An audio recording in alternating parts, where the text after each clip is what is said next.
the most decorated alpine skier alive and the figure skater who broke physics just became best friends. And nobody in sport saw it coming. A packed Olympic arena. 90,000 eyes trained on a single figure at the top of a mountain. The whole world holding its breath. Now picture a completely different stage. An ice rink glowing under arena lights. A 19-year-old spinning so fast that physics itself seems confused. Two separate universes. Two athletes who had never exchanged a single word. And then, something no one in sports predicted, they found each other. This is the story of Mikaela Shiffrin and Ilia Malinin. And it is so much stranger, so much warmer, and so much more meaningful than anything the highlight reels ever showed you. Here is what most people get wrong about elite Olympic athletes. They assume that greatness isolates you. That the higher you climb, the more records you break, the more gold you accumulate, the lonelier that summit becomes. And for most of sports history, that assumption has been true. Mikaela Shiffrin knows this better than almost anyone alive. She holds the all-time World Cup wins record in alpine skiing. She has stood on more Olympic podiums than most countries have athletes. And for years, the price of that greatness was a kind of beautiful, aching solitude. A life so singular that almost no one else on earth could truly understand it. Ilia Malinin, meanwhile, was doing something that had literally never been done before. The quadruple Axel. A jump so technically demanding, so defiant of human limitation, that coaches and commentators openly debated whether it was even real the first time they saw it. He landed it in competition. Then he did it again. Two people living at the outer edges of what human performance can achieve. Separated by sport, by discipline, by a decade of age. So how on earth did they become best friends? It started, the way so many unexpected things do, with a moment of pure recognition. The Olympic Village is a strange place.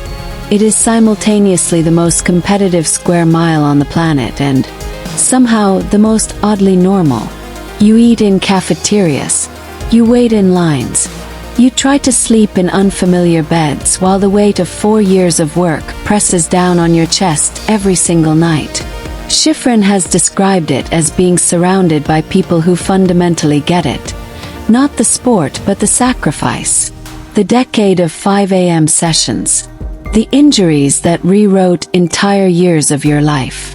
The psychological cost of being expected, always, to be exceptional. And Malinin, despite being years younger, despite competing in a completely different discipline, carries all of that in exactly the same way. That quiet, centered intensity. That rare combination of almost frightening focus and genuine warmth the moment competition steps aside. When they first really talked, observers said it looked less like two strangers meeting and more like two people recognizing someone they had somehow always known existed. Now here is the part of this story that most sports media completely missed. And it matters enormously.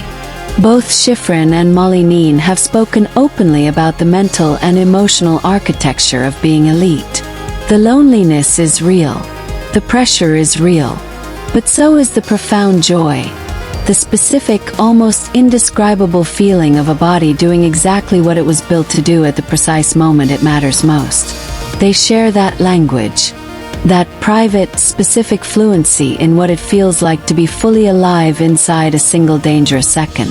Shiffrin, who has been extraordinarily public about her grief following her father's death and her subsequent fall at the 2022 Beijing Games, a moment that stopped the sports world cold, has talked about the healing power of genuine human connection built on shared experience rather than shared fame. Malinin, who carries the particular pressure of being the one who broke a generational barrier in figure skating, understands what it means to have the narrative of an entire sport placed on your shoulders before you are even old enough to vote. These are not trivial things to hold in common. The friendship that emerged is, in many ways, a masterclass in what actually sustains greatness at the highest level. Not isolation, not monastic discipline alone, but deep, authentic connection with someone who has earned the right to truly understand you. They have been spotted in the village together, laughing, genuinely, unguardedly laughing, in the way that only happens when performance anxiety has stepped out of the room, trading thoughts on competition preparation, on the strange, altered state psychology of race day and program day, supporting each other with a particular, informed empathy that only comes from having lived at the same altitude of expectation. And here is what makes this quietly remarkable for the sports world. It is cross-disciplinary in the deepest sense. Shiffrin's skiing and Malinin's skating share almost nothing in terms of training, coaching philosophy, or competitive structure.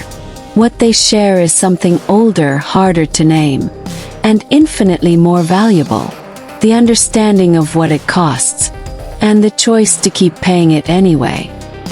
There is a temptation in stories like this to make it neat, to frame it as a heartwarming Olympic feel-good piece and move on. But this story is more interesting than that, because what Shiffrin and Malinin represent, together as a friendship and as individual athletes, is a specific argument about the future of elite sport. That the next generation of champions may be built not just in training facilities and on mountains and on ice, but in the moments between competition, in the conversations that happen in cafeterias and corridors and quiet corners of villages that hold the whole world's dreams. The best athletes in the world are finding each other, cross disciplines, cross ages, across the lines that sports bureaucracies like to draw between their kingdoms. And something important is growing in those spaces. Mikaela Shiffrin is the most decorated alpine skier in history. Ilia Malinin may be the most technically gifted figure skater who has ever lived. Separately, they are monumental.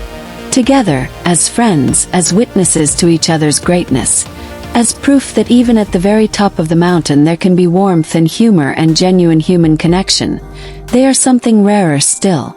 They are a reminder that the greatest victory in any life is not the one that ends with a gold medal around your neck. It is the one that ends with someone beside you who truly knows what it took to get there. If this story moved you even slightly, share it with someone who needs to hear it today. And if you want more stories about the human beings hiding inside the greatest athletes alive, subscribe. We go deeper than the highlights here, because the real story is always the one nobody filmed.